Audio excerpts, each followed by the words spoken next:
على رسوله الكريم أما بعد فأعوذ بالله من الشيطان الرجيم بسم الله الرحمن الرحيم صاد والقرآن ذي الذكر بل الذين كفروا في عزة وشقاق كم أهلكنا من قبلهم من قرن فنادوا ولا تحين مناص وعجبوا أن جاءهم منذر منهم وقال الكافرون هذا ساحر كذاب أجعل الآلهة إلها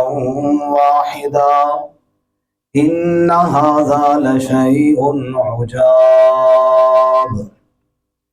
درود شریف پڑھ لیں. اللهم صل على محمد وعلى آل محمد كما صليت على إبراهيم وعلى آل إبراهيم إنك حميد مجيد. اللهم بارك على محمد وعلى آل محمد كما باركت على إبراهيم وعلى آل إبراهيم إنك حميد مجيد. معزز سامعین، گزشتہ درس میں ہم نے سورۃ الصافات پڑھی تھی. سورۃ الصافات میں اللہ تعالیٰ نے فرمایا صف باندھنے والے فرشتے وہ بھی اس بات کی گواہی دیتے ہیں کہ معبود صرف ایک ہی ہے، اور اللہ تعالیٰ کے انبیاء بھی یہ گواہی دیتے ہیں کہ معبود صرف ایک ہی ہے. چنانچہ 7 نبیوں کے واقعات اللہ نے سورۃ صافات میں بیان کیے تھے.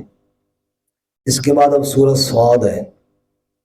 سورۃ صاد میں اللہ تعالیٰ نے منکرین اور مشرکین کا ضد اور عناد بیان کیا کہ وہ کس طرح اللہ کے سچے نبی صلی اللہ علیہ وسلم کی دعوت کا انکار کرتے ہیں اور کس طرح اپنی جہالت اور ہٹ دھرمی پر قائم ہیں. کوئی بات نہیں، ان سے پہلے بھی کئی قومیں اسی طرح تکبر اور غرور کے اندر مبتلا ہوئی، وہ بھی تباہ و برباد ہوئی. اس کے بعد اللہ تعالیٰ نے داؤد علیہ السلام، سلیمان علیہ السلام اور ایوب علیہ السلام کے واقعات سنا کر یہ بات سمجھائی کہ نافرمانی سے باز آ جاؤ اور اللہ تعالیٰ کی فرما برداری اختیار کرو. یہ سورہ مبارکہ کب نازل ہوئی؟ فرمایا کہ مکہ مکرمہ میں آخری جب دور تھا، ابو طالب بیمار تھے اور رسول اللہ صلی اللہ علیہ وسلم کے چچاؤں میں ابو طالب آپ صلی اللہ علیہ وسلم کے ساتھ ہر وقت کھڑے رہے. اور مشرکین کو یہ بڑا مسئلہ تھا کہ ہم ابو طالب کے ہوتے ہوئے نبی صلی اللہ علیہ وسلم کو نقصان نہیں پہنچا سکتے. جب انہوں نے دیکھا کہ ابو طالب بیمار ہیں، انہوں نے یہ بات کی کہ یار کوئی ایسے نہ ہو کہ ابو طالب فوت ہو جائیں اور اس کے بعد ہم نبی صلی اللہ علیہ وسلم کو کوئی تکلیف پہنچائیں تو مکے والے یا دیگر عرب والے ہمیں طعنہ دیں گے کہ ابو طالب کے ہوتے ہوئے تو ڈرتے تھے، ابھی دیر نہیں کی. تو یہ طعنوں سے بہت شرماتے تھے نا. انہوں نے کہا ایسا نہ ہو کہ کوئی یہ طعنہ ہمارے نہ، تو بہتر ہے کہ ابو طالب کی زندگی میں ہی ہم بات کو کسی کنارے لگائیں. چنانچہ وہ رسول اللہ صلی اللہ علیہ وسلم کے خلاف پورا پلان بنا کر ابو طالب کے پاس گئے اور جا کر کہا کہ دیکھو ہم آپ صلی اللہ علیہ وسلم کو دعوت سے نہیں روکتے، آپ دعوت دیں، تبلیغ کریں، اللہ کی عبادت کی طرف بلائیں، ہمیں کوئی مسئلہ نہیں ہے. اتنی ایک جائز بات ہماری مان لیں کہ ہمارے معبودوں کی نفی نہ کریں. آپ صلی اللہ علیہ وسلم کے پاس پیغام آیا اور اللہ کے نبی صلی اللہ علیہ وسلم نے فرمایا میں لا الہ الا اللہ کی دعوت کو نہیں چھوڑ سکتا، جس پر وہ بھڑک اٹھے اور اٹھ کر چلے گئے. اس سورت کے پہلے رکوع میں اس واقعے کی طرف بھی اشارہ موجود ہے. فرمایا صاد والقرآن ذی الذکر، قسم ہے قرآن کی جو نصیحت والا ہے قرآن کی نصیحتیں، قرآن کی واعظ اس بات پر گواہ ہیں کہ یہ نصیحتوں والی کتاب ہے۔ بل الذین کفروا، بلکہ وہ لوگ جنہوں نے کفر کیا، فی عزت و شقاق، وہ گھمنڈ میں ہیں اور اختلاف میں ہیں۔ عزت میں یعنی اپنے غرور تکبر میں مست ہیں، اور وہ اس بات کی طرف توجہ ہی نہیں دینا چاہتے، تو انہیں بات کیسے سمجھ میں آئے، اور ضد اور اختلاف پکڑا ہوا ہے انہوں نے۔ کم اہلکنا من قبلہم من قرن، کتنی ہلاک کر دی ہم نے ان سے پہلے قومیں، کئی قومیں، کئی بستیاں ان سے پہلے ہلاک ہو گئیں۔ فنادو، جب ہلاکت کا وقت آیا تو انہوں نے پکارا، ولا حین مناس، اور وہ وقت چھٹکارے کا نہیں تھا۔ جب اللہ کی پکڑ آئی، اللہ کا عذاب آیا، پھر تو بڑے چیخیں انہوں نے ماری، لیکن وہ چھٹکارے کا ٹائم ختم ہو گیا تھا۔ اب مکے والوں کی بات، وَعَجِبُوا أَن جَاءَهُم مُنذِرٌ مِّنْهُمْ، اور تعجب کیا انہوں نے اس بات سے کہ ان کے پاس ڈرانے والا آ گیا ہے، منہم جو انہی میں سے ہے۔ وقال الکافرون، اور کافروں نے کہا، ھذا ساحر کذاب، یہ جادوگر ہے، بہت بڑا جھوٹا ہے، نعوذ باللہ۔ سب کہو استغفر اللہ۔ رسول اللہ صلی اللہ علیہ وسلم کو ساحر بھی کہا، کذاب بھی کہا، مسئلہ صرف یہ تھا کہ ہم آپ کی بات کیوں مانے جی۔ اب وہ واقعہ جو میں نے ابھی آپ کو سنایا، ابو طالب بیمار ہے، وہ تھوڑا ذہن میں رکھیے۔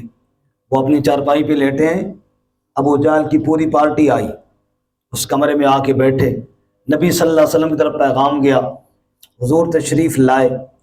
روایات میں آتا ہے کہ آپ صلی اللہ علیہ وسلم نے چاہا کہ چچا کی چارپائی پہ پاؤں کی جانب وہاں بیٹھ جائیں، لیکن یہ ابو جہل بڑا ہی خبیث تھا، یہ جلدی سے اٹھ کے ادھر بیٹھ گیا تاکہ کہیں ادھر نہ بیٹھ جائیں۔ تو آپ صلی اللہ علیہ وسلم دروازے کے پاس ہی نا ادھر نیچے زمین پر بیٹھ گئے۔ بہرحال یہ سارے بیٹھے ہوئے تھے، اور آپ صلی اللہ علیہ وسلم سے بات آپ کے چچا ابو طالب نے کی، اور کہا بھتیجے یہ برادری کے لوگ آئے ہیں، اور یہ ایک معمولی سا اپنا مطالبہ لے کر آئے ہیں۔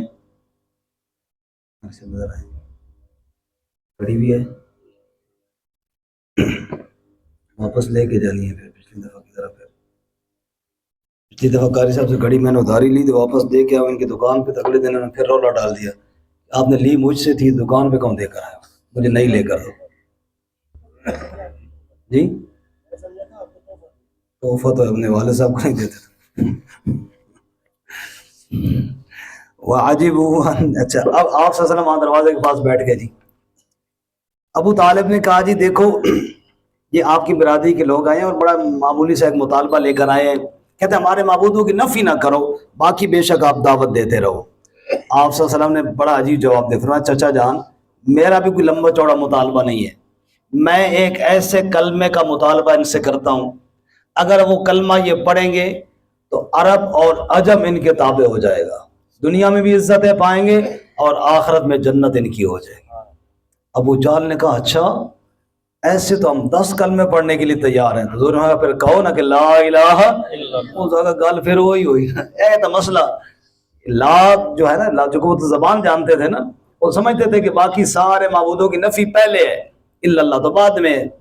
پھر ان کا اٹھو جی یہاں پہ ہماری بات چلنے والی نہیں، اور جو باتیں کہیں سنیے جی۔ کہنے لگے اجعل الالہۃ الہا واحدا، کیا ہم تمام الہوں کو ایک ہی الہ بنا لیں، سارے الہوں کو چھوڑ دیں اور صرف ایک اللہ ہی کو الہ بنا لیں؟ ان ھذا لشیء عجاب، بے شک یہ بڑی عجیب بات ہے۔ وانطلق الملأ منهم، اور چل پڑے سردار وہاں سے اور کہنے لگے انمشو، چلو جی چلو چلو جی چلو، وَاصْبِرُوا عَلَىٰ آلِهَتِكُمْ، اور ڈٹ جاؤ اپنے الہوں پر، اٹھو جی اور اپنے معبودوں پر ڈٹ جاؤ۔ إِنَّ هَٰذَا لَشَيْءٌ يُرَادُ، بے شک یہ کوئی ایسی شے ہے جس کا ارادہ کیا گیا ہے۔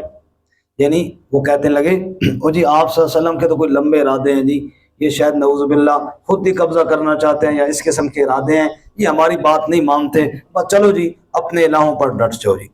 ما سمعنا بہذا فی الملت الآخرہ، ہم نے یہ بات پہلے کسی دین میں نہیں سنی، پہلے کسی مذہب اور قوم میں ہم نے ایسی بات نہیں سنی، ان ھذا الا اختلاق، یہ اور کچھ نہیں ہے مگر ایک گھڑی ہوئی بات ہے۔ نعوذ باللہ، آپ سے کوئی بیٹھ کے گھڑ لیتے ہیں بات، پہلے تو ہم نے کسی سے نہیں سنی، اور یہ جناب آ کے کہتے ہیں اللہ کا کلام ہے لہٰذا ہم اس کو نہیں مانتے۔ نعوذ باللہ۔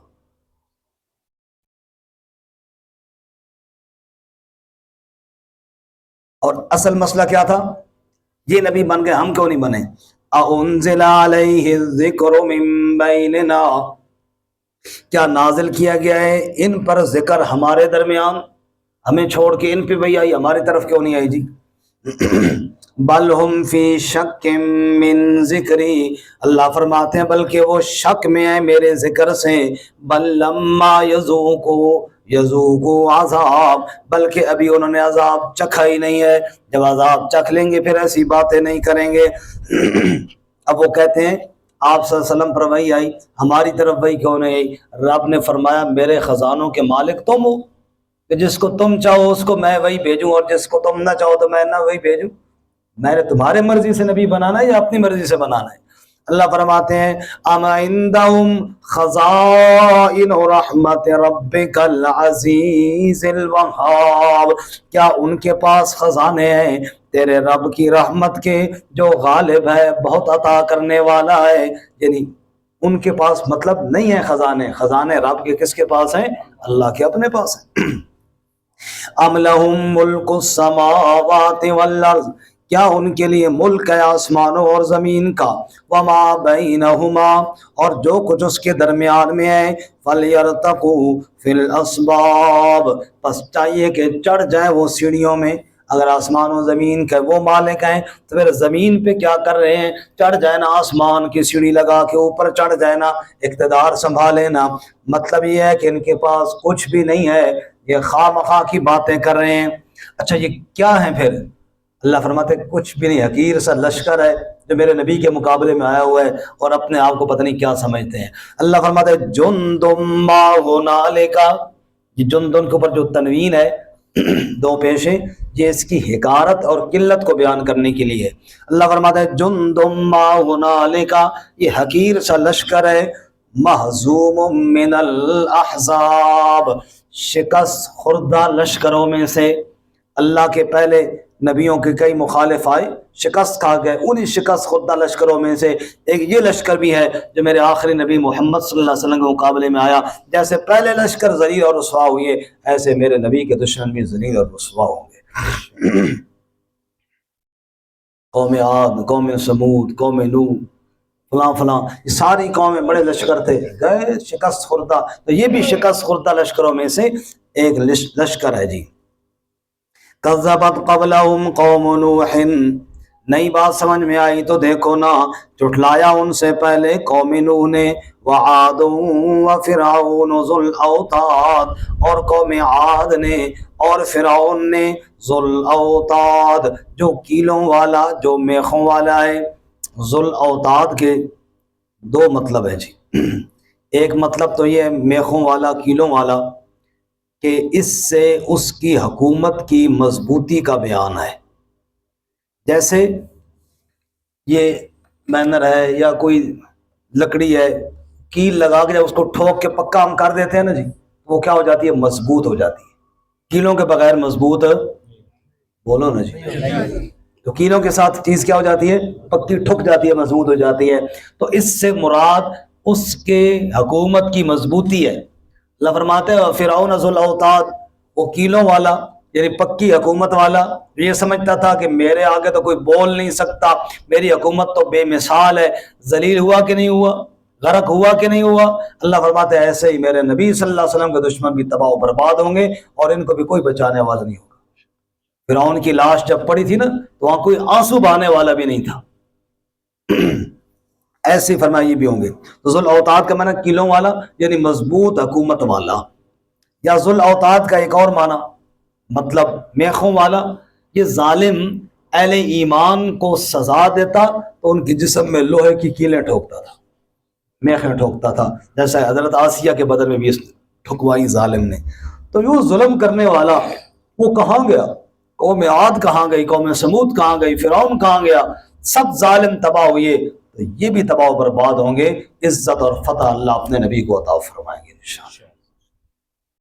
آگے فرمائے وَثَمُودُ، اور اسی طرح قوم سمود، وَقَوْمُ لُوطٍ، اور لوط علیہ السلام کی قوم، وَأَصْحَابُ الْأَيْكَةِ، اور جھنڈ والے درختوں والے یعنی شعیب علیہ السلام کی قوم، اولئک الاحزاب، یہ سب لشکر ہی تو تھے نا، ان کل الا کذب الرسل، ان سب نے جھٹلایا رسولوں کو، فحق عقاب، بس ثابت ہو گیا اللہ کا عذاب، جیسے ان پر عذاب ثابت ہوا اور وہ تباہ و برباد ہو گئے، میرے محبوب تیرے دشمن بھی اسی طرح نیست و نابود ہو جائیں گے۔ سب بولو انشاءاللہ۔ اللہ فرماتے ہیں جو انکار کر رہے ہیں کس چیز کا انتظار کرتے ہیں؟ عذاب کا ہی نا، ورنہ دلائل تو میرے نبی نے دے دی ہے، قرآن بھی نازل ہو چکا ہے، صاحب قرآن حضرت محمد مصطفیٰ سب بولو صلی اللہ علیہ وسلم وہ بھی تشریف لا چکے ہیں، اب بھی نہیں مانگتے تو عذاب کا انتظار ہے نا۔ فرمایا وما ينظر هؤلاء، اور نہیں انتظار کرتے یہ لوگ، الا صیحة واحدہ، مگر ایک سخت آواز کا، ایک سخت چیخ کا، جیسے قوم سمود پر چیخ آئی وہ تباہ و برباد ہوئے، یا قیامت کے سور کا انتظار کر رہے ہیں کہ وہ سور پھونکا جائے اور پوری کائنات تباہ و برباد ہو جائے، یہ انتظار اسی کا کر رہے ہیں، سخت آواز کا، ما لہا من فواق، جس میں وقفہ نہیں ہوگا۔ فواق کہتے ہیں جانور کا جب دودھ دوتے ہیں نا، گائے کا، بھینس کا، اونٹنی کا، تو ہم بھی دیہاتی لوگ ہیں، آپ بھی جانتے ہیں، وہ پہلے اس کے بچے کو چھوڑتے ہیں، وہ تھوڑا منہ شو مارتے ہیں نا، وہ دودھ اتار لیتے، وہ پھر جناب اس کو ہٹا لیتے ہیں اور دودھ دو لیتے ہیں، جب وہ ختم ہو جاتا ہے تو کہتے ہیں نہیں نہیں دودھ ہے، ہماری مائیں کہتی تھی نا دودھ ہے، یہ چھک گئی ہے دودھ، پھر چھوڑو بچے نو، دوبارہ بچہ چھوڑتے ہیں، وہ پھر منہ مارتے ہیں، اور پھر تھوڑا سا دودھ لے آتی ہے، پھر وہ جناب ہٹا کے، یہ جو بیچ میں تھوڑا وقفہ آیا نا، پہلے دودھ دویا اور پھر جناب دوسرے دویا، بیچ میں جو تھوڑی دیر وہ بیچ میں بچڑا کو چھوڑا، اس کو عربی میں کہتے ہیں فواق۔ یہ کوئی زیادہ ٹائم تو نہیں ہوتا، 2-3 منٹ ہوتے ہیں، 1-2 منٹ ہوتے ہیں۔ اللہ فرماتے ہیں جب رب کی پکڑ آ جائے گی نا، پھر 1-2 منٹ کا ٹائم بھی تمہیں نہیں ملے گا، اس سے پہلے پہلے وقت ہے تمہارے پاس، توبہ کرنا چاہو تو کر لو، معافی مانگنا چاہو تو مانگ لو، ورنہ جب سور پھونکا جائے گا ما لہا من فواق، پھر تمہیں اتنا ٹائم بھی ملنے والا۔ وقالو، اور یہ اتنے بد نصیب ہیں، انہوں نے یہ کہا ربنا، اے ہمارے رب، عجل لنا قطنا قبل یوم الحساب، جلدی کر ہمارے لیے ہمارا حصہ حساب کے دن سے پہلے پہلے۔ یعنی یہ کہتے تھے کہ اچھا قیامت کا دن قائم ہوگا، حساب ہوگا، پھر عذاب آئے گا، کہتے ہیں اللہ ہمیں آج ہی عذاب دے دے، نعوذ باللہ من ذالک، اتنا لیٹ کیوں کرتے ہیں؟ اللہ سے عذاب مانگتے تھے یہ بد نصیب۔ ضد جو ہے نا یہ بہت بری چیز ہے۔ بدر کے اندر جب نبی پاک کے مقابلے میں جا رہے تھے، کعبے کا غلاف پکڑ کے انہوں نے عذاب مانگا اور کہنے لگے اللہم ان کان ھذا والحق من عندک فامطر علینا حجارۃ من السماء او ائتنا بعذاب علیم، اے اللہ واقعی محمد صلی اللہ علیہ وسلم تیرا نبی ہے، نہیں مانتے ہم تیرے نبی کو، ہمارے اوپر پتھر برسا، کوئی اور عذاب دے، ہمیں مار دے، تباہ کر دے، ہم نہیں مانتے۔ اس قدر ضد پر ڈٹے ہوئے تھے۔ یہ کہتے عذاب قیامت میں آئے گا، آج کیوں نہیں آتا؟ اللہ فرماتا ہے وقالو، انہوں نے یہ کہا ربنا، اے ہمارے رب، عجل لنا قطنا قبل یوم الحساب، جلدی کر ہمارا حصہ حساب کے دن سے پہلے پہلے، یعنی جو عذاب ہمیں دینا ہے وہ ابھی دے دے۔ یہ وہ جب وہ آپ صلی اللہ علیہ وسلم کو کہتے، اب 1 منٹ کے لیے توجہ کرنا، اگلی بات آیت سمجھنے سے پہلے، نبی صلی اللہ علیہ وسلم کہتے اللہ کے عذاب سے ڈرو، وہ آگے سے کہتے لے آؤ نا عذاب، جس عذاب سے ڈراتے ہو کب لاؤ گے؟ آپ صلی اللہ علیہ وسلم فرماتے اللہ بڑی پکڑ والا ہے، کہتے اللہ کو کہو نہ پکڑے نہ ہمیں، اس طرح کی تڑیاں دیتے۔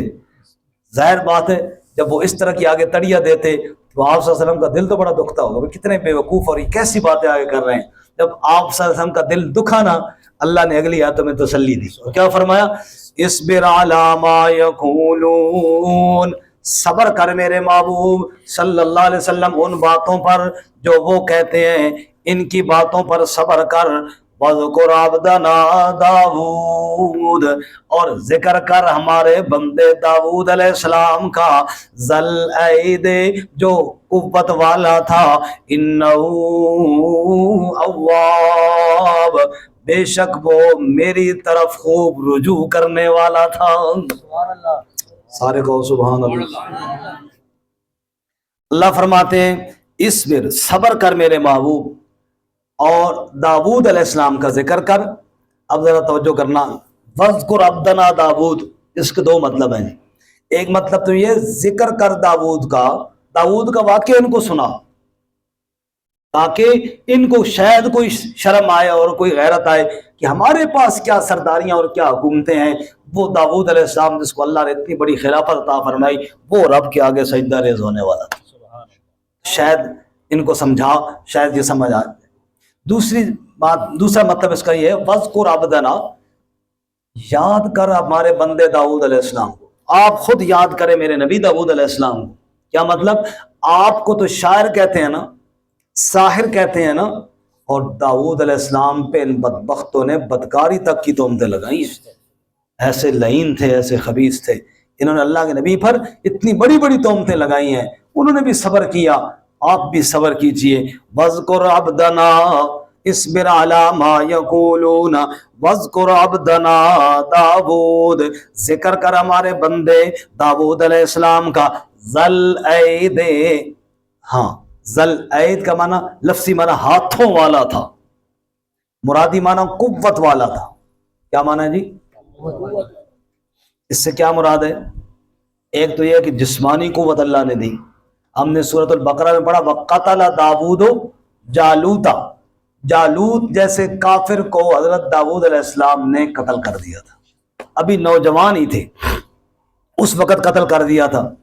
پھر اللہ نے حکومت دی تو لشکر کی قوت اللہ نے ان کو عطا فرمائی، لشکر کی قوت اللہ تعالیٰ نے ان کو عطا فرمائی، عبادت کی قوت ان کے پاس تھی۔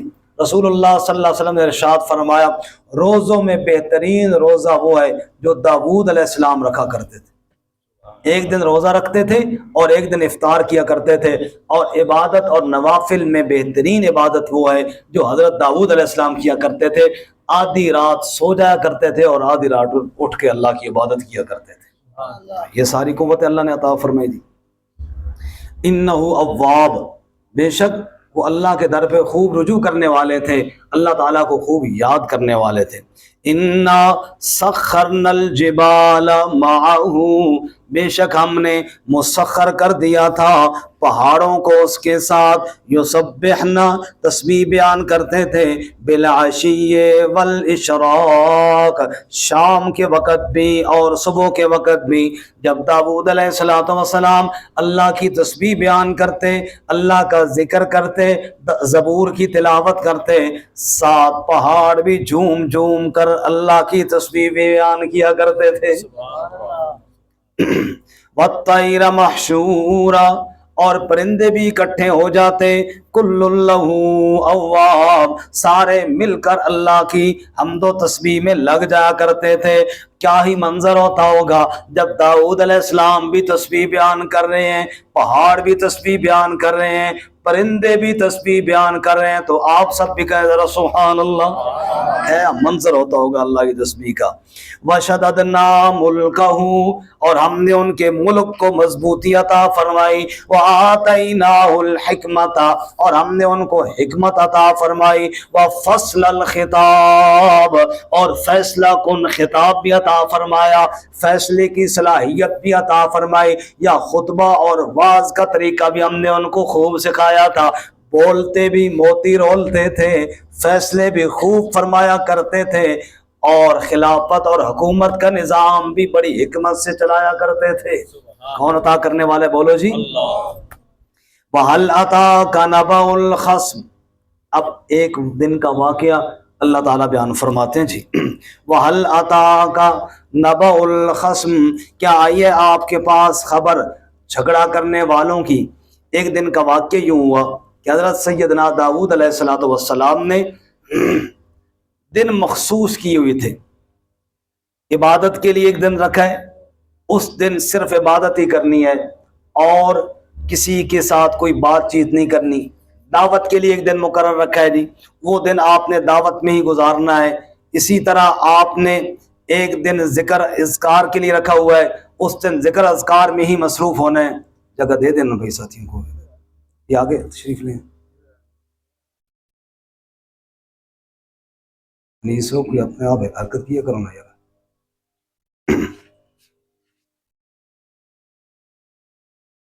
یہ آگے تشریف لیں، آگے جگہ کھڑی، چھوٹے بچے بیچ میں آ جائیں، عبدالعادی آپ اور بھی جتنے چھوٹے بچے بیچ میں آ جائیں تاکہ باقی ساتھیوں کے لیے جگہ بندی ہے۔ اچھا جی، ایک دن ہوا یوں کہ حضرت داؤد علیہ السلام نے دن مقرر کی ہوئی ہے، یہ دن صرف جناب فیصلے کرنے ہیں، یہ دن دعوت کے لیے مخصوص ہے، یہ دن جناب صرف ذکر اذکار کے لیے مخصوص ہے۔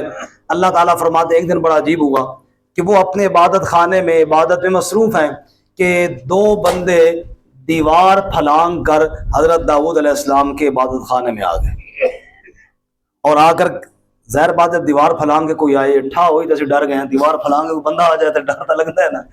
تو پھر جناب حضرت بڑے یا اللہ خیر یہ کون ہے اور کیوں آ گئے ہیں؟ انہوں نے کہا جی دیکھو پریشان نہ ہو، ہم کوئی لڑائی جھگڑا کرنے کے لیے، اصل مسئلہ یہ ہے کہ ہم دو آپس میں بھائی ہیں یا برادری والے ہیں یا شریک ہیں، میرے پاس 99، اس کے پاس 99 دمبیاں ہیں بھیڑیں، میرے پاس ایک ہے، وہ مجھے کہتا ہے وہ ایک بھی مجھے دے دے، خواہ مخواہ کوئی تجھ سے لے لے گا، تو میری تو کم از کم 100 پوری ہونا۔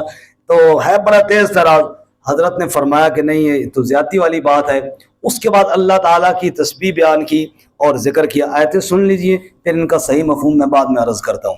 وَهَلْ أَتَاكَ نَبَأُ الْخَصْمِ، اور کیا یہ آپ کے پاس خبر جھگڑا کرنے والوں کی، اِذْ تَصَوَّرُوا الْمِحْرَابَ، جب وہ دیوار پھلانگ کیا ہے حجرے کی، محراب یہ اس میں ظرف ہے، حرب لڑائی کو کہتے ہیں، لڑائی کی جگہ، محراب جہاں پہ انسان شیطان سے لڑائی کرتا ہے، اب اللہ کی عبادت کرتا ہے، نفس کے خلاف شیطان کے خلاف جنگ ہوتی ہے، اس لیے محراب کو بھی محراب کہتے ہیں۔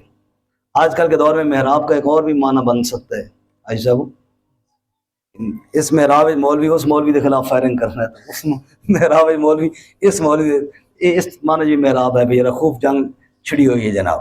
اللہ تعالیٰ محراب کو اصلاح کا ذریعہ بنائے، جنگ چھیڑنے کا ذریعہ نہ بنائے جی۔ بہرحال اذ تصور المحراب، جب دیوار پھلانگ کے آئے محراب میں، اذ دخلوا علی داود، جب وہ داود علیہ السلام پر داخل ہوئے، ففزع منہم، حضرت ڈر گئے انہیں دیکھ کر، قالوا لا تخف، ان کا جی ڈرو نہیں، خصمان ہم دو جھگڑالو ہیں، بغا بعضنا علی بعض، بعض نے بعض پر بغاوت کی ہے، ہمارا جھگڑا ہوا ہے جی، فحکم بیننا بالحق، فیصلہ کر ہمارے درمیان حق کے ساتھ، ولا تشتت زیادتی نہ کرنا، وہدنا الی سواء الصراط، اور ہمیں سیدھے راستے کی طرف رہنمائی کرنا۔ فرمایا ٹھیک ہے جی، بتاؤ کیا معاملہ ہوا؟ کہا جی ان ھذا اخی، بے شک یہ میرا بھائی ہے، لہو 99 ناجہ، اس کے پاس 99 دمبیاں ہیں، 90 کہتے ہیں 90 کو، اور 90 کہتے ہیں 9 کو، 90 اور 9 کتنا ہو گیا جی 99۔ وَلِيَ نَعْجَةٌ وَاحِدَةٌ، اور میرے پاس ایک ہی دمبی ہے، فقال، اس نے مجھے کہا، اکفلنیھا، وہ ایک بھی مجھے ہی دے دے، وعزنی فی الخطاب، اور یہ جناب طاقتور ہے، غالب ہے مجھ پر بات کرنے میں، باتوں میں بڑا تیز تراز ہے، مجھے اس طرح سمجھایا، اس نے کہا چلے براوا ایک دمبی بھی کوئی لہجہ سی ہے پر میرے حوالے کر، میں انشاءاللہ خیال کر سا جی۔ ہمارے وہاں ایک بندہ مسئلہ پوچھنے آیا، اس نے کہا جی میں نے بہنوں کو کہا میراث میں حق تو آپ کا ہے، اس میں تو کوئی شک نہیں، میں بھلا شریعت کے خلاف بات کہاں مول صاحب کر سکتا ہوں، میں نے کہا بالکل حق ہے، لیکن آپ کو دیتا اس لیے نہیں ہوں کہ آپ سے کوئی لے لے گا، سمجھ آئی؟ تو میرے پاس ہی رہنے دو، آپ کو گندم چاہیے، کڑک چاہیے، آٹا چاہیے، آپ لے لیا کریں۔ میں کہا ماشاء اللہ، زبردست طریقہ ہے، میں کسی کے گھر کی آٹے کی بوری چوری کر کے اپنے گھر رکھ لوں، جب وہ بندہ پوچھے میں کہوں نہیں نہیں بادشاہ تیری ہے، جس ٹائم آٹا روٹی پکانے میں میرے گھر سے آگے لے جایا کرو۔ سمجھ آئی؟ بھائی جس کا حق ہے اس کو دو، سمجھ آئی؟ انہوں نے کہا جی حضرت میرا بھائی جو ہے نا باتوں میں بڑا تیز ہے، عزنی فی الخطاب، خطاب میں اتنا تیز ہے کہ مجھے اس نے سمجھائے، بڑے فائدے بتائے کہ وہ ایک دم بھی مجھے دے دے، خواہ مخواہ جناب اس کو کوئی مار دے گا اور ختم ہو جائے گی۔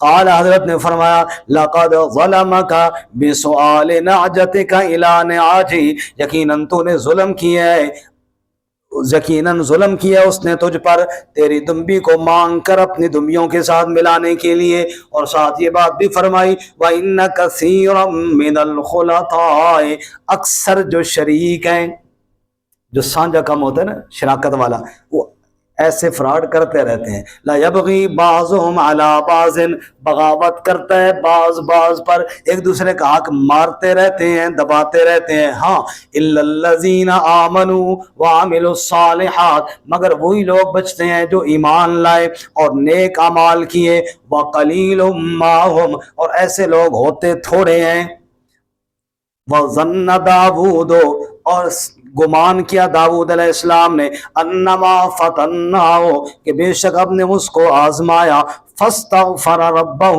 اس نے استغفار کیا اپنے رب سے، وخر راکعا واناب، اور گر گئے رکوع کرتے ہوئے اور اللہ کی طرف رجوع کیا، فغفرنا لہ ذالک، ہم نے معاف کر دیا ان کو یہ بات، وَإِنَّ لَهُ عِندَنَا لَزُلْفَىٰ وَحُسْنَ مَآب، اور بے شک اس کو ہمارے ہاں قربت اور اچھا ٹھکانہ حاصل ہے۔ اب واقعہ تو آپ نے سن لیا جی ان آیتوں میں جو بیان ہوا، تفصیل نہیں ہے ان آیتوں میں، لہٰذا یہاں پر بعض لوگوں کو بڑے بڑے مغالطے بھی لگے ہیں اور ایسی ایسی باتیں بھی کی ہیں جو انبیاء کی شایان شان نہیں ہیں۔ پچھلی بات جو ہم نے اس واقعے شروع کرنے سے پہلے پڑھی وہ ذرا دوبارہ ذہن میں رہے، اللہ نے اپنے نبی صلی اللہ علیہ وسلم فرمایا اصبر علی ما یقولون واذکر عبدنا داود، اے میرے نبی جو آپ کو شاعر اور شاعر کہتے ہیں نا، آپ صبر کریں اور داود علیہ السلام کا تذکرہ کریں کہ ان پر کیسے کیسے الزام لگائے گئے۔ انہی الزامات میں سے ایک الزام جو بعض لوگوں نے تفسیروں میں بھی لکھ دیا ہے، اسرائیلیات میں سے ہے، وہ یہ ہے کہ داود علیہ السلام کی 99 بیویاں تھیں، انہوں نے ایک فوجی کی بیوی کو دیکھا تو چاہا کہ وہ بھی میری ہو جائے، اس کو کہا کہ آپ اس کو میرے لیے طلاق دے دیں، اور اس واقعے کو سمجھانے کے لیے یہ 2 فرشتے اللہ تعالیٰ نے بھیجے جس میں 99 دمبیوں کی بات ہے، تو حضرت نے فرمایا یہ ٹھیک نہیں ہے، انہوں نے کہا پھر یہ ٹھیک نہیں ہے تو وہ کیوں ٹھیک ہے؟ یہ بات بہرحال نبی کی شایان شان، سارے بولو جی، مشہور ہو گئی ہے، اس آیت کے تناظر میں کہہ دیا گیا۔ اب بعض لوگوں نے پھر اس بات کو ذرا صحیح ثابت کرنے کے لیے یہ کہنا شروع کیا کہ دیکھو جی وہ بڑی اچھی خاتون تھی، بڑی صفات والی تھی، تو حضرت نے فرمایا کہ یہ ملکہ ہونی چاہیے، تو یہ ایک عام سپاہی کی بیوی کیوں؟ بھائی جو بھی ہے یہ بات نبی کی شایان شان نہیں ہے کہ کسی کی بیوی کے بارے میں نبی کہے کہ اس کو طلاق دو اور پھر میں نکاح کروں گا، تو یہ بات پھر سوال یہاں پہ پیدا ہوتا ہے، پھر یہ جو ہے انہوں نے استغفار کی تو کس بات پہ کی، اور اللہ نے کون سی بات ان کو بخشی؟ اگر یہ بات نہیں ہے تو پھر کون سی بات ہے؟ بڑی آسان اور واضح تفسیر جو صاف سمجھ میں آتی ہے وہ یہ ہے، میں نے پہلے بتایا داؤد علیہ السلام نے دن مقرر کیے تھے، یہ دن فیصلہ کرنے کا ہے، یہ دن دعوت دینے کا ہے، اور یہ دن دروازہ بند کر کے کنڈی لگا کے ذکر اذکار کرنے کا ہے، اور دلیل یہ ہے کہ وہ دیوار پھلانگ کے آئے تھے کیونکہ دروازہ تو حضرت نے بند کیا ہوا تھا اور ذکر میں مصروف تھے۔ اب ذکر اذکار کرنا بڑا اونچا عمل ہے، بندہ دروازہ بند کر لے، کنڈی لگا لے، نفلیں پڑھ، اچھی بات ہے، لیکن میرے اور آپ کے لیے، اللہ کے نبی کے لیے نہیں۔ اللہ کے نبی کو اللہ نے اس لیے نہیں بھیجا کہ وہ کنڈیاں لگا کے ذکر کرے، نبی کے لیے اللہ تعالیٰ نے نبوت اور خلافت بھی ساتھ دی تھی۔ اللہ نے کہا میرے نبی تجھے تو میں نے دعوت کے لیے بھیجا ہے، تیرے اوپر تو میں نے خلافت کا بوجھ بھی رکھا ہے، تو لوگوں کے فیصلے بھی سن اور لوگوں تک میرا پیغام بھی پہنچا۔ یہ بات سمجھانے کے لیے کہ داؤد علیہ السلام ذکر بہت اونچی بات ہے، لیکن تیرا منصب جو ہے کہ دروازے بند کر کے لوگوں سے دور رہنا نہیں ہے، ذکر بھی کرتا رہے اور لوگوں تک میرا پیغام بھی پہنچاتا رہے۔ داؤد علیہ السلام نے اس بات پر استغفار کی اور اللہ تعالیٰ نے یہی تنبیہ فرمائی۔ اس پر دوسری دلیل اگلی آیت ہے، اس سے اگلی آیت دیکھو، اگلی آیت آپ پڑھیں گے تو خود بخود بات سمجھ میں آ جائے گی، یہ تفسیر ٹھیک ہے۔ کیا فرمایا؟ یا داود، اے داود، انا جعلناک خلیفۃ فی الارض، اے داود ہم نے تجھے زمین میں خلیفہ بنایا ہے۔ کیا بنایا بولو؟ دروازے بند کر کے ذکر کرنے کے لیے نہیں بھیجا، ہم نے تجھے خلیفہ بنایا ہے۔ فاحکم بین الناس بالحق، فیصلہ کر لوگوں کے درمیان حق کے ساتھ، ولا تتبع الہوی، اور خواہشات کی اتباع نہ کر، فیضلک عن سبیل اللہ، پس وہ تجھے بھٹکا دیں گے اللہ کے راہ سے۔ تجھے فیصلے کے لیے بھیجا ہے، حق کے فیصلے کیا کر۔ ان الذین، بے شک وہ لوگ، یضلون عن سبیل اللہ، جو بھٹک جاتے ہیں اللہ کے راہ سے، لہم عذاب شدید، ان کے لیے شدید عذاب ہے، بما نسوا یوم الحساب، اس لیے کہ انہوں نے حساب والے دن کو بھلا دیا ہے۔ اب آگے دلیل اللہ کی وحدانیت کی، وما خلقنا السماء والارض وما بینہما باطلا، اور ہم نے نہیں بنایا آسمان اور زمین کو اور جو کچھ اس کے درمیان میں اس کو باطل، ہم نے بے فائدہ نہیں بنایا۔ ذالک ظن الذین کفروا، یہ تو خیال اور گمان ان لوگوں کا ہے جنہوں نے کفر کیا ہے۔ فویل للذین کفروا من النار، پس ہلاکت ہے کافروں کے لیے آگ سے۔ اس لیے ایمان والوں، کافروں کی طرح نہ ہو جانا، وہ خیال اپنے دلوں میں پیدا نہ کرنا۔ کیوں؟ ام نجعل الذین آمنوا وعملوا الصالحات، کیا ہم بنا دیں گے ان لوگوں کو جو ایمان لائے اور نیک اعمال کیے، کالمفسدین فی الارض، ان لوگوں کی طرح جو زمین میں فساد کرنے والے ہیں۔ ام نجعل المتقین کالفجار، کیا ہم تقوی والوں کو فاجروں اور فاسقوں کی طرح کر دیں گے؟ بعض لوگ کہتے ہیں نا، او جی چھوڑو جی، ہمارے اعمال پہ تھوڑی رکھی ہے، وہ بخشنے پہ آئے تو بڑے بڑے گناہ گاروں کو بخش دے، اور پکڑنے پہ آئے تو بڑے بڑے صوفیوں کو جہنم میں لٹکا دے۔ یہ بات ٹھیک ہے، اللہ قدرت والا ہے، اللہ سے پوچھنے والا کوئی نہیں ہے۔ اللہ فرماتے ہیں لیکن کوئی ضابطہ بھی تو ہے نا میرا، تم نے مجھے ایسا سمجھا کہ میں بغیر ضابطے کے کروں گا؟ ام نجعل المتقین کالفجار، ایک آدمی نے ساری زندگی تقوی میں گزاری ہے، رب سے ڈر ڈر کے گزاری ہے، ایک نے ساری زندگی فسق و فجور میں گزاری ہے، کیا ہم دونوں کے ساتھ ایک جیسا معاملہ کریں گے؟ تم نے مجھے ایسا سمجھا کہ بغیر قانون کے؟ اللہ فرماتا ہے ایسا ہرگز نہیں ہوگا، متقین کے ساتھ اور معاملہ ہوگا، مجرمین کے ساتھ اور معاملہ ہوگا۔ جی محمد رحمان کو قرآن مجید کی طرف دیکھو جی، اس لیے آگے فرمایا سب کے ساتھ فیصلہ برابر ہونے والا نہیں ہے جی۔ چلو ایک بات سن لیجئے اگلی آیت پڑھنے سے پہلے، اللہ تعالیٰ کے دو نام ہیں قرآن مجید میں، توجہ ہے سب حضرات کی، ایک مالک اور ایک ملک، مالک یوم الدین، اور الملک القدوس السلام، مالک بھی ہے اور بولو، مالک اور ملک میں یہ فرق ہے کہ مالک جو جس چیز کا مالک ہوتا ہے نا جی، چاہے اسے ذبح کرے چاہے اسے بیچ دے، اس سے کوئی پوچھنے والا نہیں۔ یہ بکری ہے جناب، میں اس کا مالک ہوں، چاہوں تو ذبح کروں، چاہوں تو جناب طالب علموں کو کھلا دوں، چاہوں تو کسائیوں کے حوالے کر دوں جناب بیچ دوں، چاہوں تو جناب صدقہ ویسے کسی کو دے دوں، چاہوں تو جناب اسے اپنے گھر میں پال دوں، مالک ہوں، کوئی پوچھنے والا نہیں ہے۔ کوئی ذبح کرے بکری کو تو کوئی اس کو ظالم بھی نہیں کہتا، بھئی یار ظلم بڑا زیادتی کی تھی، کیوں جو بکری کو چھوڑی سی، یار میں مالک ہوں تم کون ہوتے؟ حالانکہ یہ حقیقی مالک بھی نہیں ہے، اس بکری میں جان اس نے نہیں ڈالی، خاموش ہو جاؤ بھائی، حالانکہ اس بکری میں جان اس نے نہیں ڈالی، اس بکری کے رزق اور چارے اور سانس کا یہ مالک نہیں ہے، لیکن پھر بھی اپنے آپ کو عارضی مالک سمجھنے والا بھی اتنا حق رکھتا ہے کہ ذبح کر دے، کوئی اس کو ظالم نہیں کہتا۔ اللہ تو حقیقی مالک ہے، جان ڈالنے والا ہے، رزق دینے والا ہے، وہ سب کو جہنم میں ڈال دے، اللہ سے کوئی پوچھنے والا نہیں، نہ کوئی اللہ کو ظالم کہہ سکتا ہے، وہ مالک ہے۔ لیکن اللہ نے اپنا دوسرا نام بھی بتایا، الملک۔ ملک کہتے ہیں بادشاہ کو۔ کسی بھی ملک کا جو بادشاہ ہوتا ہے نا، وہ مالک نہیں ہوتا، ملک ہوتا ہے۔ ملک کے کچھ ضابطے ہوتے ہیں، کچھ قوانین ہوتے ہیں، ان کے مطابق وہ حکومت کرتا ہے۔ کسی بھی ملک کا بادشاہ اس طرح نہیں کر سکتا کہ جناب کہے بھائی چھریاں لے جاؤ اور آج ترامڑی کے سارے بندوں کو ذبح کر کے آ جاؤ، ایسے نہیں ہوتا۔ کیوں؟ اگر وہ کرے تو سب کہیں گے یہ بڑا ظالم ہے بھائی، کیونکہ وہ ملک ہے، وہ مالک نہیں ہے، بادشاہ ہے۔ اللہ نے فرمایا میں مالک بھی ہوں، میں ملک بھی ہوں۔ مالک تو سمجھ میں آیا کہ اللہ واقعی مالک ہے۔ اللہ کہتے ہیں ملک اس طرح ہوں، توجہ کرنا، مالک یوں ہوں کہ سب کو جہنم میں ڈالوں، کوئی پوچھنے والا نہیں، اور ملک اس طرح ہوں کہ اپنے قانون بتائے ہوئے کے خلاف فیصلہ نہیں کرتا۔ جہنم میں مجرم کوئی ڈالوں گا، فرما بردار ہو کبھی جہنم میں نہیں ڈالوں گا، قانون کی پابندی کروں گا۔ بچوں آپ ایسے کرو نا، تینوں الگ الگ بیٹھ جاؤ، کیونکہ چپ آپ کو بھی نہیں آتی میری طرح، سمجھ آئی؟ نہ مجھے چپ آتی ہے نہ آپ کو آتی ہے، آپ الگ الگ بیٹھ جاؤ، کیونکہ باتیں نہیں کرنی ابھی، ٹھیک ہے نا؟ آپ ادھر بیٹھ جاؤ چھوٹے، بس دور دور بیٹھو، اب یہاں سے اٹھنا نہیں آپ نے۔ اب سمجھ آئی جی، مالک اور ملک میں۔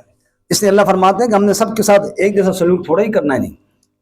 کتاب انزلناہ الیک، کتاب انزلناہ الیک مبارک، یہ عظیم الشان کتاب ہم نے اس کو نازل کیا آپ کی جانب، مبارک، یہ برکت دی ہوئی کتاب ہے، لیدبروا آیاتہ، تاکہ تدبر کرے اس کی آیتوں میں، وَلِيَتَذَكَّرَ أُولُو الْأَلْبَابِ، تاکہ نصیحت حاصل کریں عقل والے۔ اوے لوگوں، یہ عظیم الشان کتاب، یہ عظیم الشان قرآن برکت والی کتاب ہے، لیکن مقصد اس کا یہ ہے تاکہ غور کریں اس کی آیتوں میں اور عقل والے نصیحت حاصل کریں۔ بھئی قرآن برکت والی کتاب ہے، اس میں کوئی شک نہیں، اللہ نے فرمایا مبارکن، لیکن مقصد یہ ہے کہ اس میں غور کیا جائے۔ آج ہم نے دکان بنائی، برکت کے لیے تلاوت کرائی، اس قرآن نے کہا ویل للمطففین، ناپ تول میں کمی کرنے والوں کے لیے ہلاکت اور بربادی ہے۔ اسا کہ برکت واسطے پڑھ دیو، ہم نے ناپ تول میں کمی نہیں چھوڑنی، ہم نے 2 نمبر چیزیں جو بیچتے تھے اسی طرح بیچیں گے، فراڈ اور دھوکہ جو پہلے دکانوں پہ ہوتا تھا آج بھی کریں گے، بس برکت کے لیے پڑھ دو۔ اللہ فرماتے ہیں صرف اس لیے تو میں نے نہیں بھیجی تھی کہ پڑھو میری آیتیں اور مرضی اپنی کرتے رہو، لیدبروا آیاتی، ہم نے کہا اس میں غور کرو اور عقل والے نصیحت حاصل کرو۔ نیا مکان بنایا، اس میں برکت کے لیے تلاوت ہو گئی، اس قرآن نے یہ بھی تو کہا نا نماز پڑھو، گھر کے اندر 10 بندے سارے بے نمازی ہیں، تو غور تو کیا نہیں تم نے قرآن؟ برکت کہاں سے آئے گی؟ اللہ فرماتے ہیں برکت والا تب ہے جب اس میں کیا کرنا ہے؟ غور و فکر بھی کرنا ہے جی۔ وَوَهَبْنَا لِدَاوُودَ سُلَيْمَانَ، اور ہم نے عطا کیا داؤد علیہ السلام کو سلیمان، نعم العبد، وہ بھی بڑا اچھا بندہ تھا، انہو اواب، وہ بھی اللہ کی جانب رجوع کرنے والا تھا۔ اذ عرض علیہ، اگلی آیتوں کو سننے سے پہلے چونکہ یہ اتفاقاً ان آیات میں پچھلے رکوع میں بھی اور اس میں بھی تھوڑی تفسیر مشکل ہے، لیکن توجہ فرمائیں گے تو انشاءاللہ بات سمجھ میں آئے گی۔ سلیمان علیہ السلام نے جہاد کے لیے گھوڑے پال کے رکھے تھے، جہاد کے لیے گھوڑے پال کے رکھے ہوئے تھے، اور شام کے ٹائم ان کو بلایا، گھوڑوں کے لشکر کا معائنہ کیا اور ان کو تھپ تھپاتے رہے۔ فرمایا یہ گھوڑے میں نے جو پالے ہیں یہ تو اس لیے پالے ہیں نا کہ اللہ کا دین سر بلند ہو، باقی تو میری کوئی غرض نہیں ہے۔ جیسے بعض لوگ شوقیہ طور پہ جناب کوئی کتے پال رہے ہیں، کوئی بلیاں پال رہے ہیں، وہ اللہ کی رضا کے لیے نہیں پال رہے ہوتے، وہ اپنا شوق پورا کرنے کے لیے پال رہے ہوتے ہیں۔ فرمایا سلیمان علیہ السلام نے میں نے جو یہ کام کیا ہے یہ اپنا شوق پورا کرنے کے لیے نہیں بلکہ اللہ کی محبت کے لیے کیا، لہٰذا وہ گھوڑے دیکھتے رہے، پھر وہ چلے گئے، پھر ان کو بلایا، پھر ان کو تھپ تھپایا، اور یہ سب اللہ کی رضا کے لیے کرتے رہے. اس پر بیٹا بھائی کیا مسئلہ ہے آپ کو؟ پوچھو نا بھائی، سارا موشن ہی توڑ دیتے ہو.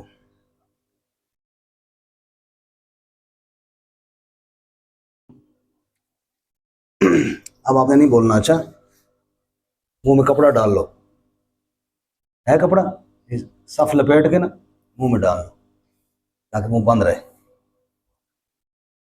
وَوَهَبْنَا لِدَاوُودَ سُلَيْمَانَ، ہم نے داؤد کو سلیمان علیہ السلام عطا فرمائے.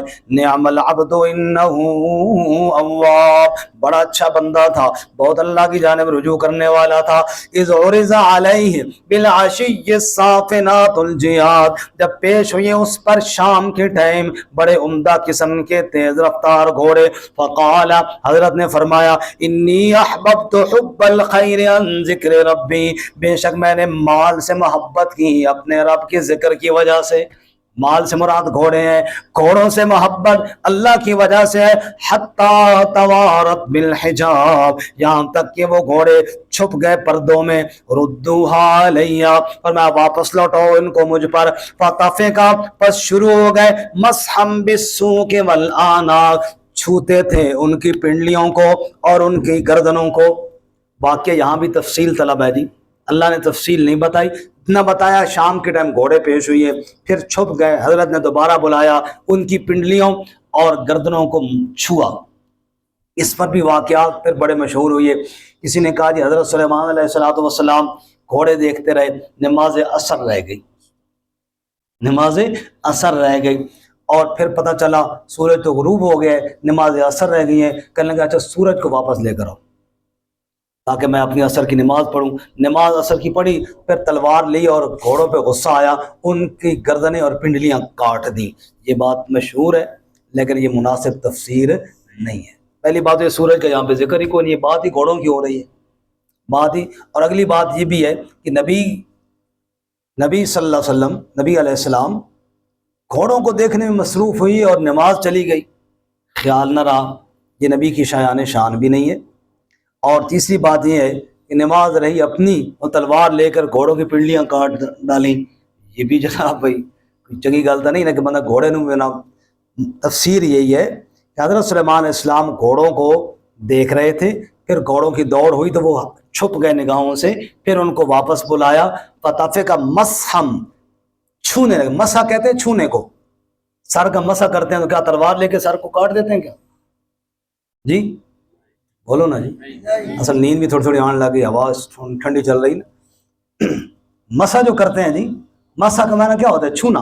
یہ مس ہو گئے جی، تھپکی دینا. تو تھپ تھپانے لگے ان کی گردنوں کو اور پنڈلیوں کو جیسے پیار کے ساتھ. اور فرمایا یہ میرے گھوڑوں کے ساتھ جو پیار ہے یہ صرف اللہ کی رضا کے لیے ہے، ان کی پشت پر بیٹھ کر اللہ کی دین کی سربلندی کے لیے جہاد ہوگا. ایک اور تیسرا واقعہ، وَلَقَدْ فَتَنَّا سُلَيْمَانَ، اور یقیناً ہم نے آزمایا سلیمان علیہ السلام کو. وَأَلْقَيْنَا عَلَىٰ كُرْسِيِّهِ جَسَدًا ثُمَّ أَنَابَ، اور ہم نے ان کی کرسی پر ایک جسم رکھا، پھر انہوں نے رجوع فرمایا. اس کی وضاحت بھی یہاں پہ نہیں ہے کہ کون سا جسم رکھا. یہاں پر بھی دھوکہ لگا بعض لوگوں کو، انہوں نے یہ بھی بات نامناسب کہی کہ ایک دفعہ شیطان نعوذ باللہ حضرت کی کرسی پر جا بیٹھا تھا، تو یہ بات بھی غیر مناسب ہے.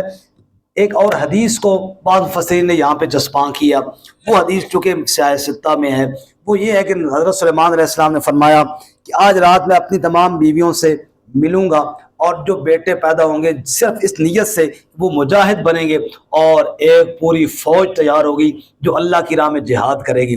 حضرت انشاءاللہ کہنا بھول گئے، ایک ہی بیٹا پیدا ہوا، وہ بھی ناقص الخلقت، پورے اعضاء اس کے نہیں تھے.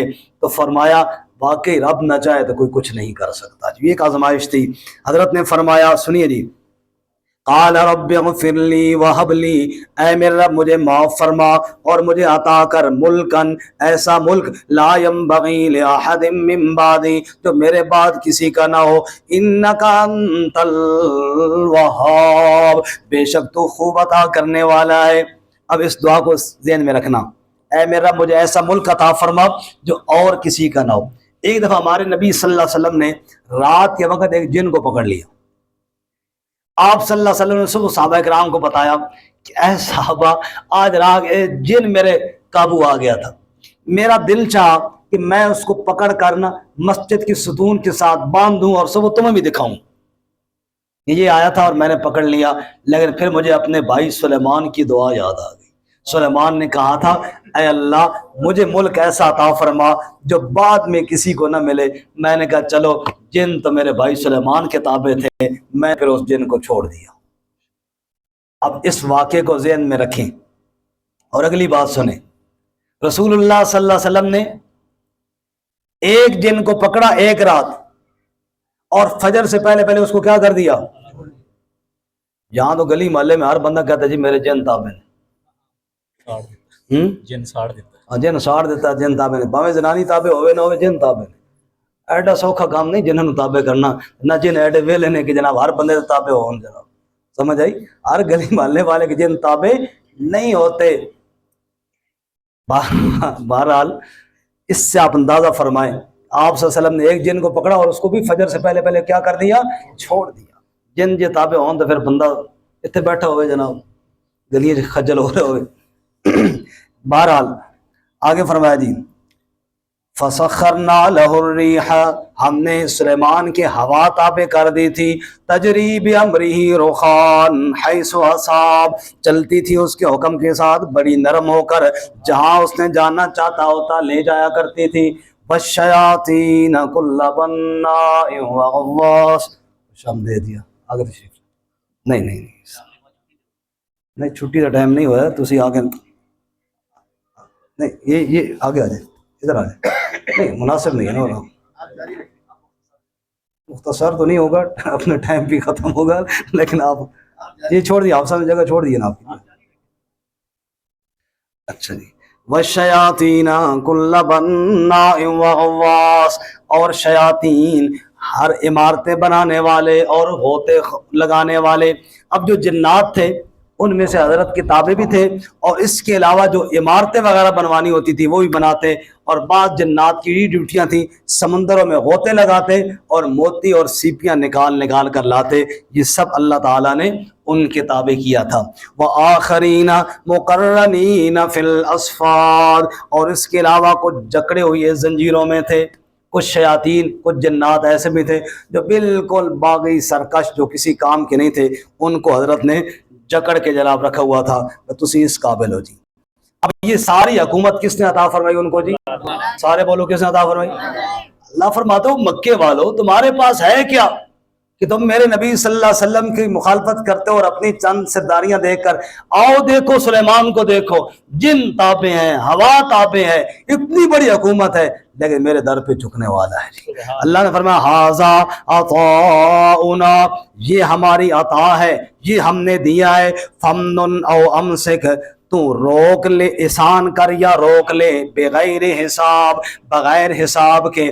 اے سلیمان یہ حکومت ہم نے اس کا تجھے مالک بنایا ہے, چاہے تو کسی کے حوالے کر, چاہے تو اپنے پاس روک کے رکھ, ہم نے یہ حکومت تجھے عطا فرما دی ہے. شیخ سعدی کہتے ہیں ایک بادشاہ حکومت پہ آ گیا, اس نے خزانے کا منہ عوام کے لیے کھول دیا. اس نے کہا جی عوام کو کھانا پینا دو, ہمارے حکمرانوں کی طرح کنجوس نہیں تھا, سخی تھا. اس کے جو وزیر مشیر ہوتے ہیں نا, انہوں نے مشورہ دیا حضرت اس طرح تو خزانہ خالی ہو جائے گا, آپ نے جس طرح عوام کو کھلانا شروع کر دی ہے. اس بادشاہ نے کہا دیکھو مجھے اللہ تعالیٰ نے اس خزانے کا مالک بنایا ہے, خود بھی کھا میرے بندوں کو بھی کھلا. مجھے اللہ نے چوکیدار نہیں بنایا پہ ڈانگ لے کے کھڑا ہو جانا, خود کھانا کسی کو قریب آنے دے. ہمارے تو بیچارے چوکیدار ہیں, ڈانگ لے کر کھڑے ہوئی ہیں, کسی کو کھانے نہیں دیتے ہیں. بہرحال اللہ تعالیٰ نے فرمایا سلیمان ہم نے تجھے مالک بنایا ہے, اپنے پاس رکھ یا کسی کو دے. وَإِنَّ لَهُ عِندَنَا لَزُلْفَىٰ وَحُسْنَ مَآب, اور بے شک اس کے لیے ہمارے ہاں لَزُلْفَىٰ بڑی قربت تھی, اور حسن مآب اچھا ٹھکانہ تھا. آخری واقعہ دی وَاذْكُرْ عَبْدَنَا ایوب, اور ذکر کر ہمارے بندے ایوب علیہ السلام کا. اِذْ نَادَىٰ رَبَّهُ, جب اس نے پکارا اپنے رب کو. انی مسنی الشیطان, بے شک مجھے شیطان نے چھوا ہے. بے نصب و عذاب, تکلیف کے ساتھ اور سزا کے ساتھ. نصب کہتے ہیں تھکاوٹ کو. شیطان نے کیسے چھوا ہے جی، اس کا مطلب یہ نہیں ہے کہ بیمار شیطان نے کیا تھا، کیونکہ بیماری اور صحت تو کس کی طرف سے ہے؟ اللہ کی طرف سے۔ بیمار ایوب علیہ السلام کو تو اللہ تعالیٰ نے کیا، لیکن جب بندہ بیمار یا مجبور ہوتا ہے نا جی، شیطان وسوسے بہت ڈالتا ہے، اور مجبور آدمی کو شیطان ٹل لگاتا ہے کہ اللہ سے دور کیا جائے۔ یہ دکھ نبی کو ہوا، ظاہر بات ہے اللہ کے نبی کو تو شیطان پھسلا نہیں سکتا، نہ ورغلا سکتا ہے۔ ایوب علیہ السلام بیمار ہوئے، اور بیماری حد سے زیادہ بڑی، جب انسان زیادہ بیمار ہو جائے پھر دوست بھی چھوڑ دیتے ہیں، اپنے بھی دور ہو جاتے ہیں، کون اتنا برداشت کر سکتا ہے جی؟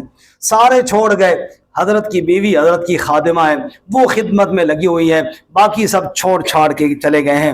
اب ایوب علیہ السلام تو اللہ کی طرف رجوع کرنے والے ہیں۔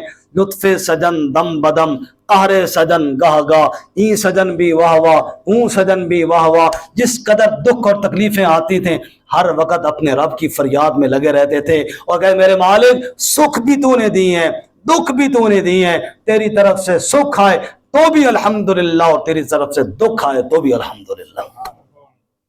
بہرحال شیطان نے کہا بھائی یہ تو میرے قابو میں آتے نہیں، چلو حضرت کی بیوی کو قابو کر۔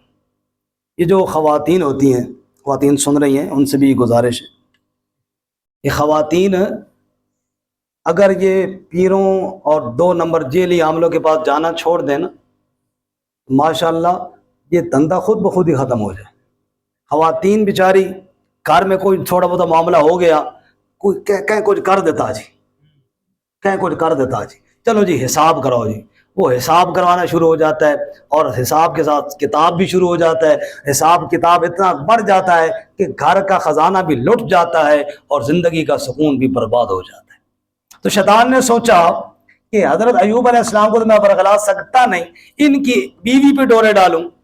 تو شیطان بن گیا ایک دفعہ شف شف والی سرکار، دربار لگا لیا، مریض آ رہے ہیں جناب، کیمرہ نہیں تھا ورنہ اس وقت کی ویڈیو وائرل ہوتی، مریض آ رہے ہیں جناب، اس طرح کوئی جناب اٹھ نہیں سکتا، کوئی کیا، وہ آگے جناب شف کرتا ہے، اٹھ کے کھڑے ہو جاتے ہیں۔ واہ جی واہ، حضرت کی بیوی دیکھ رہی ہے ماشاءاللہ سرکار تو کوئی پہنچی ہوئی ہے، بندہ تو کوئی بڑا قیمتی ہے، وہ بھی ڈرتے ڈرتے قریب گئی، انہوں نے کہا جی میرا بھی ایک مریض ہے، انہوں نے کہا دکان کھولی تیرے مریض واسطے، لے آ اس کو، اور دیکھتی نہیں یہاں پہ کیسے مریض ٹھیک ہو کے جا رہے ہیں۔ پھر شیطان کو یہ خیال ہوا کہ وہ اللہ کا نبی ہے، وہ بھلا مجھ سے بے ایمان کے پاس کہاں آئے گا؟ اس نے کہا دیکھو ایک بات سنو، اگر مریض یہاں پہ نہ آئے یا نہ آنا چاہے تو پھر تکلیف دینے کی ضرورت نہیں، آن لائن ہی کرا لینا، سمجھ آئی؟ پھر تکلیف دینے کی ضرورت نہیں، پھر ہم جو ہے ادھر ہی آپ وہاں میرے نام پہ کوئی چڑھاوا نذرانہ دے دینا، مریض ٹھیک ہو جائے گا۔ نہ کہا اے کم ٹھیک۔ وہ آئیں اور آ کے بتایا آج تک بڑی سرکار ملی ہے، اور سرکار کی تو کیا ہی بات ہے، بڑے بڑے لا علاج مریض اس کے پاس جاتے ہیں، وہ تھوڑا سا اس کے چکتے ہیں آگے اور وہ جناب کام ٹھیک ہو جاتا ہے۔ حضرت ایوب علیہ السلام تو اللہ کے نبی تھے، سمجھ گئے کہ سرکار کون سی تھی، بڑا غصہ آیا اور فرمایا مجھے اللہ نے صحت دی نا، میں اٹھ سکا تو تجھے میں 100 ڈنڈے ماروں گا۔ کتنے ڈنڈے؟ 100 ڈنڈے ماروں گا، تو ایسے بے ایمان کے پاس گئی کیوں ہے؟ اور اس کو یہ قسم سنا کر پھر رب کے سامنے روئے، اور کیا فرمایا اب سنیے جی، وَاذْكُرْ عَبْدَنَا ایوب، اور ذکر کر ہمارے بندے ایوب علیہ السلام کا، اذ نادى ربہ، جب اس نے پکارا اپنے رب کو، انی مسنی الشیطان بنصب وعذاب، اے اللہ شیطان نے مجھے بڑا دکھ پہنچایا ہے، اے اللہ شفا تو دینے والا ہے، شیطان کیوں حملے کر رہا ہے؟ رب نے فرمایا ارکض برجلک، اے میرے محبوب پاؤں کی ٹھوکر مار زمین پر۔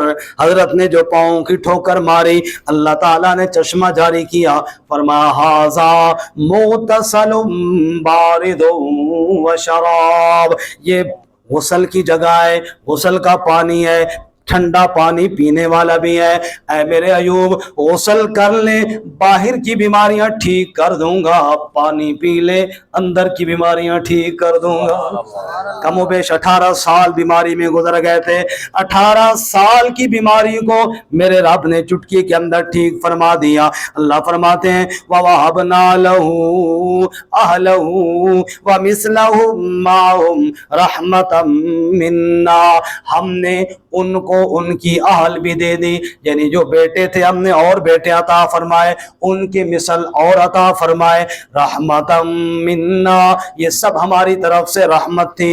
وذکریٰ لأولی الالباب، اور نصیحت ہے عقل والوں کے لیے کہ شفائیں دینے والا کون ہے۔ اب جناب حضرت ٹھیک ہو گئے، حضرت فرمایا بھائی باقی کام تو حسن بعد، ڈنڈا لے آ تو سیدھی ہو۔ بیگم نے فرمایا ڈنڈا لے آ، کتنے سوٹیاں مارنی ہیں؟ 100۔ تیری چمڑی تو پہلے لاؤ نا، باقی کام سارے بعد میں کریں گے۔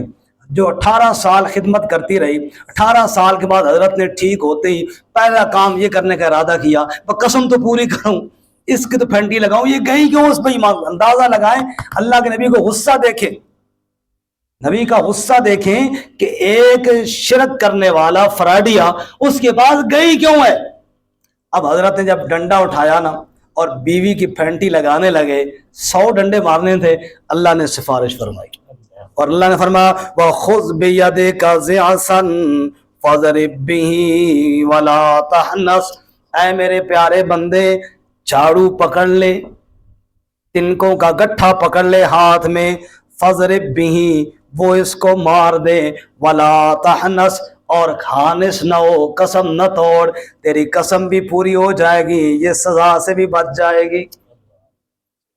ہمارے علاقے کے مولانا محمد اکرم صاحب ہیں، مولانا عدنان صاحب جانتے ہوں گے، جھمٹ والے، وہ یہ واقعہ بیان کرتے فرماتے تھے ایوب علیہ السلام سے ڈنڈا چایا نا، بیوی نے کٹن لگے، اللہ کا نہ میرے سونے کٹ نہیں ایسا، نہ میرے سونے، اگلی بات بڑی مزار ہے، نہ میں سونے کوٹ نہیں ایسا، یا اللہ کیوں نہ کٹوں، یہ گئی اس پہ ایمان فراڈی گل، او میں نے سونے نبی تو ہے نا، اے شودی تو نہیں ہے، نبی تو ہے نا، اے شودی بھول گئی، غلطی ہو گئی اس کو، تو نبی ہے نا، تو سمجھ آ گئی کہ وہ شیطان تھا، اس کو نہیں سمجھ آئی، کوٹ نہیں ہوں، یا اللہ پھر قسم جو اٹھائی تیرے نام کی اس کا کیا کروں، فرمایا اس کا میں حل بتاتا ہوں۔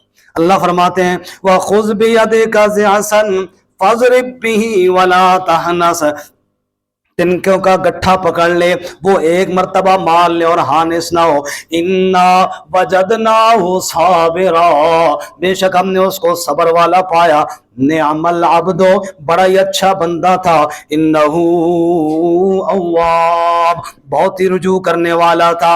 وذکر عبادنا، اور ذکر کر ہمارے بندوں کا، ابراہیم و اسحاق و یعقوب، ابراہیم کا اور اسحاق کا اور یعقوب علیہ السلام کا، اولی الایدی والابصار، وہ سب ہاتھوں والے یعنی قوت والے اور دیکھنے والے تھے۔ انا اخلصناہم بخالصۃ ذکر الدار، بے شک ہم نے ان کو چن لیا تھا، خالص کر لیا تھا آخرت کے گھر کی یاد کے لیے۔ وَإِنَّهُمْ عِنْدَنَا لَمِنَ الْمُصْطَفَيْنَ الْأَخْيَارِ، اور بے شک وہ بھی ہمارے ہاں چنے ہوئے برگزیدہ بندوں میں سے تھے۔ وَذْكُرْ إِسْمَاعِيلَ وَالْيَسَعَ وَذَا الْكِفْلِ، اور ذکر کر اسماعیل کا اور الیس کا اور ذا الکفل کا، کل من الأخیار، یہ سب میرے برگزیدہ بندوں میں سے تھے۔ ھذا ذکر، یہ نصیحت ہے، یہ تذکرہ ہے۔ وَإِنَّ لِلْمُتَّقِينَ لَحُسْنَ مَآبٍ، اور بے شک تقوی والوں کے لیے اچھا ٹھکانہ ہے۔ جنات عدن مفتحۃ لہم الابواب، وہ باغات ہیں ہمیشہ کے جن کے دروازے کھلے ہوئے ہوں گے۔ متقین فیہا یدعون فیہا، وہاں تکیہ لگانے والے ہوں گے اور بلائیں گے اس میں، بفاکہۃ کثیرۃ، میوہ جات کثرت سے، وشراب، اور ہر قسم کے شربت اور پانی، وعندہم قاصرات الطرف اتراب، اور ان کے ہاں نظروں کو جھکانے والی ہم عمر بیویاں ہوں گی۔ ھذا ما توعدون لیوم الحساب، الحساب، یہ جو تم وعدہ دیے جاتے ہو حساب کے دن کا، یہ وہ دن ہے۔ ان ھذا لرزقنا، بے شک یہ ہمارا رزق ہے، ما لہ من نفاد، اس کو کوئی ختم ہونا نہیں، خاتمہ نہیں ہے۔ ھذا یہ جزا ہے، یہ ہے بات۔ وَإِنَّ لِلطَّاغِينَ لَشَرَّ مَآب، اور سرکشوں کے لیے برا ٹھکانہ ہے، جہنم یعنی جہنم ہے، یصلونها، اس میں وہ داخل ہوں گے، فبئس المہاد، پس وہ برا بچھونا ہے۔ ھذا فلیذوقوا، یہ چکھو اس کو، حمیم وغساق، کھولتا ہوا پانی اور پیپ ہے، وآخر من شکلہ ازواج، اور اس کے علاوہ اس طرح کے اور بھی کئی قسم کے عذاب ہیں۔ اللہ ہم سب کو محفوظ فرمائے۔ اللہم اجرنا من النار۔ ھذا فوج مقتحم معکم، یہ فوج ہے جو داخل ہو رہی ہے تمہاری ساتھ، لا مرحبا بہم، ان کو کوئی خوش آمدید کہنے والا نہیں ہے، انہم صال النار، بے شک وہ دوزخ میں داخل ہونے والے ہیں۔ قالو، وہ جہنمی کہیں گے، دو طبقے ہوں گے، ایک گمراہ کرنے والے، دوسرے ان کی بات مان کے گمراہ ہونے والے۔ وہ جواب میں کہیں گے بل انتم لا مرحبا بکم، بلکہ تمہیں بھی تو کسی نے خوش آمدید کوئی نہیں کہا نا، انتم قدمتموہ لنا، تم نے ہمیں اس جگہ تک پہنچایا ہے، فبئس القرار، پس برا ٹھکانہ ہوگا۔ قالو، پھر وہ کہیں گے ربنا، وہ جہنمی کہیں گے اے ہمارے رب، من قدم لنا ھذا، جس نے ہمیں اس جہنم تک پہنچایا ہے، فزد عذابا ضعفا فی النار، اسے دگنا عذاب آگ کا عطا فرما۔ وقالو، پھر وہ جہنمی کہیں گے ما لنا لا نرى رجالا، ہمیں کیا ہو گیا، ہم نہیں دیکھ رہے ان لوگوں کو، کنا نعد من الاشرار، جنہیں ہم برے لوگ سمجھتے تھے، جنہیں ہم شرارتی کہتے تھے، جو اللہ کی وحدانیت کو بیان کرنے والے تھے، کسی کو ہم شریر کہتے تھے، کسی کو ہم گستاخ کہتے تھے، کسی پہ کوئی فتویٰ، کسی پہ کوئی فتویٰ لگاتے تھے، وہ کدھر گئے؟ اتخذناہم سخریا، ہم ان کے ساتھ یوں ہی مذاق کرتے رہتے تھے، ام زاغت عنہم الابصار، یا پھر گئی ان سے نگاہیں۔ اللہ کہتے ہیں ان ذالک لحق، لوگوں یہ بات جو بتائی جا رہی یہ حق اور سچ کی بات ہے، سب بولو بے شک، قرآن کی بات سچی بات ہے۔ تخاصم اہل النار، یوں جھگڑا کر رہے ہوں گے آگ والے، قل کہہ دے میرے محبوب انما انا منذر، بے شک میں محمد صلی اللہ علیہ وسلم ڈرانے والا ہوں، اور بات سچی یہی ہے کہ وما من الہ الا اللہ، اللہ کے علاوہ الہ کوئی نہیں ہے، اللہ کے علاوہ معبود، اللہ کے علاوہ مشکل کشا، حاجت روا کوئی نہیں ہے، الواحد القہار، جو اکیلا بھی ہے، زبردست قوت والا بھی ہے، رب السماوات والارض، آسمانوں کا بھی رب ہے، زمین کا بھی رب ہے، وما بینہما، جو کچھ اس کے درمیان میں اس کا بھی رب ہے، العزیز الغفار، غالب بھی ہے، بخشنے والا بھی ہے۔ قل هو نبأ عظیم، آپ فرما دیجئے یہ بڑی خبر ہے، یعنی قیامت کی خبر، کوئی چھوٹی خبر نہیں ہے۔ ام تم عنہ مورزون، تم اس سے اعراض کرنے والے ہو۔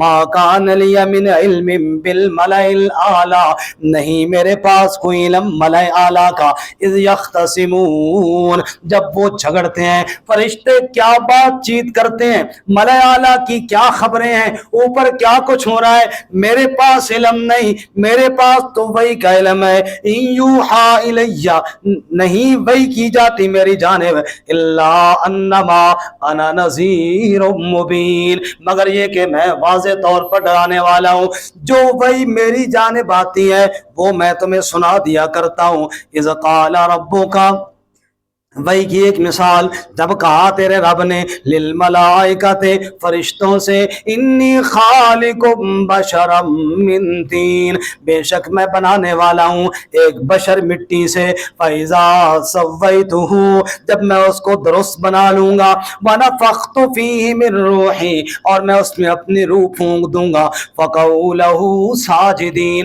تم سب اس کے لیے سجدہ کرنے والے ہو جاؤ،